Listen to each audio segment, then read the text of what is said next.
रमजानुल मुबारक बेलाल चौरंगी पर बढ़ते हुए ट्रैफिक को कंट्रोल करते हुए पुलिस एहलकार अपनी ड्यूटी सरअंजाम देने में मसरूफ। पर दिन दिहाड़े टैंकर्स माफिया का राज, कंटेनर्स भी दिन के उजाले में रोड्स पर दंदनाते नजर आए। मजीद जानते हैं हमारे रिपोर्टर शहजाद हसन से। जी शहजाद।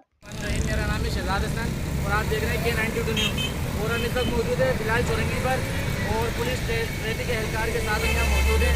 तो माशाल्लाह इनसे बात करते हैं कि इस हवाले से ट्रैफिक के हवाले से क्या बोलते हैं। माशाल्लाह हम देखते हैं पुलिस एहलकार जो हमारे ट्रैफिक हादसा में हर जगह मौजूद हमें नज़र आते हैं। कोशिश ये करते हैं कि कोई हादसा पेश ना आए इंशाल्लाह। तो लेकिन लोगों का फिर भी यही रवैया है कि नहीं हो पाता।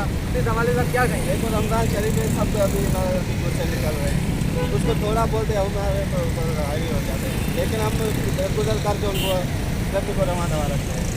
इंशाल्लाह हमें हमारी यही कोशिश है आगे कि रोड खाली क्लियर रहे, जो भी मुसाफिर अपनी जगह पर इफ्तारी करें और रमज़ान शरीफ के आराम से सुकून से घर पहुँच जाए। इस हवाले से क्या कहेंगे कि ये बीच में बहुत दिनों से ये जो बातें चल रही हैं डंपर क्या कि पुलिस एहलकार मतलब टाइम पर उनको नहीं छोड़ते कि हमारे टाइम मतलब जो टाइमिंग का नहीं होता रात 10 बजे 11 बजे तक टाइमिंग है, लेकिन ये 4 बजे बाहर आने लगते हैं। ये देखो ये ऐसे नहीं है जगह पे हर डंपर को नहीं रोका जाता, जगह जगह पे नाके लगे हुए हैं।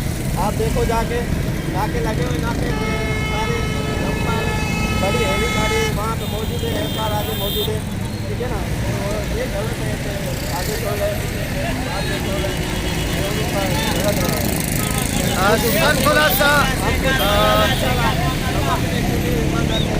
सर थोड़ा सा अपना तारुफ करवाते जाइए। Mir Asadullah traffic industrial area हमारे